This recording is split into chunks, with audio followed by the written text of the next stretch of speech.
The Legend of Zelda Breath of the Wild might very well be one of the greatest video games of all time. A first-time playthrough of Breath of the Wild is magical. It evokes a feeling that can't and never will be duplicated ever again. Ocarina of Time was the first game in the series to go into the third dimension. Before Ocarina of Time, Zelda was a series introduced to the world from a top-down gameplay perspective in a 2D world. Those titles include The Legend of Zelda, Zelda 2: The Adventure of Link, The Legend of Zelda: A Link to the Past, and The Legend of Zelda: Link's Awakening. Ocarina of Time was a big deal. I'm sure this game evoked the same magic that Breath of the Wild did. Breath of the Wild being the first game in the series to go in an open world setting was the next step in the evolution of the series. Not only was this an open world, but there was non-linear progression. You could do whatever you want and go wherever you want. Tears of the Kingdom, however, fails to recapture that magic that Breath of the Wild held. Tears of the Kingdom is not a bad video game by any means. That's not at all what I'm saying. I would be a fool to have such a take while praising Breath of the Wild up and down. Tears of the Kingdom, though, just doesn't do enough to stand out from its predecessor. I can give it credit. It tries. It really does try to distinguish itself from its sibling, but in all reality, it's just Breath of the Wild 2. And Nintendo basically coined it as such from its initial reveal back in 2019, it being a sequel to Breath of the Wild. Majora's Mask is an excellent example of using the same engine as Ocarina of Time, and in doing so being able to stand out and be a completely different and unique experience. Majora's Mask doesn't feel at all the same to Ocarina of Time. There's the gameplay elements of the masks granting you different powers and abilities. There's the 3-day/time aspect. The main villain is not Ganondorf, but Majora instead. Zelda is hardly in this game. Actually, she's not even in the game at all. She's just in this one cutscene from a flashback going back after the events of Ocarina of Time, and that's it. The game doesn't even take place in Hyrule. It takes place in the land of Termina, a location that's never been revisited since its introduction. Side note to Nintendo, please remaster Majora's Mask or give me Majora's Mask 2 or make an entirely new game just in the land of Termina. Please, Nintendo, I beg. The main distinction in Tears of the Kingdom, of course, are the Sky Islands and the Depths. The Sky Islands and the Depths suffer from a lack of variety. The gameplay becomes repetitive. It's unfortunate because these two environments had a lot of potential. The Sky Islands were the main selling point of Tears of the Kingdom.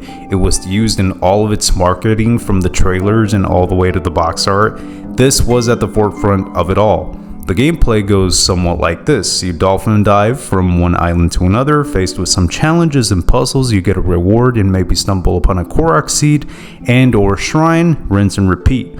The Sky Islands feel exciting from a distance. Looking up when traversing the lands of Hyrule makes the adventure feel exhilarating, but once you reach them, aside from the initial tutorial section you spend there, I can't help but feel underwhelmed. The Depths are intriguing due to its mysterious and terrifying atmosphere. Like the Sky Islands though, you have an initial thrill of excitement and after a while it goes away. You can easily navigate through the depths by reaching high ground and locating light routes. By doing so, this eliminates any and all tension of your exploring of the deep and dark underground lands of Hyrule. It's unfortunate that I feel this way because Nintendo made it out to seem like these locations, especially the Sky Islands, were going to be grander in scope, but they just feel plastered on here for the sake of differentiating the games. They don't want you to feel like this is Breath of the Wild 2. They want you to feel like this is an entirely new experience, but really, this is just Breath of the Wild 2. The other main difference is being able to create contraptions. I'm just gonna say it, this just isn't for me. I'm not saying that it's a bad feature to be able to build a boat, a bike, or any sort of vehicle to traverse through Hyrule. You don't just build vehicles, you can build just about anything you can think of, really. Trust me, some of the builds people have crafted and posted online are unbelievable. I applaud anyone with the skill and patience to let their creativity juices flow in order to build such amazing creations in Tears of the Kingdom. This sort of gameplay style, though, simply doesn't appeal to me. I feel like the feature can be clunky and kind of annoying, if I'm being honest, and this is just giving me Banjo-Kazooie nuts and bolts vibes, and the less we talk about that, the better. I don't really ever see anyone talking about Tears of the Kingdom anymore. You'd see clips online about stuff people were building for the first couple of months of its release, and then all of a sudden conversations about this game went radio silent.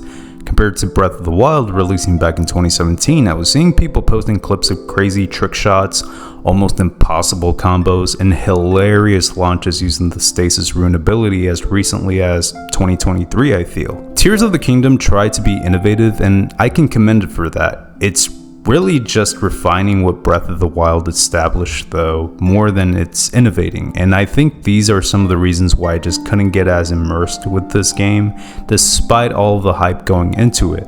I know this isn't just me who feels this way, lots of other people share the same sentiment. I'm sure there are some who prefer Tears of the Kingdom, and that's okay, just like it's okay for me to enjoy Breath of the Wild more.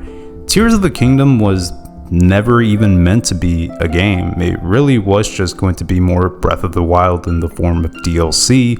However, Nintendo had so many ideas and concepts that were not implemented into Breath of the Wild, and it was so much that it ultimately led to an entire game being born because of it. But do let me know how you personally feel down in the comment section below. I'd really like to know everyone's thoughts who comes across this video. Now, if you'll excuse me, I'm going to go and replay Breath of the Wild once more while Tears of the Kingdom continues to collect dust on my shelf.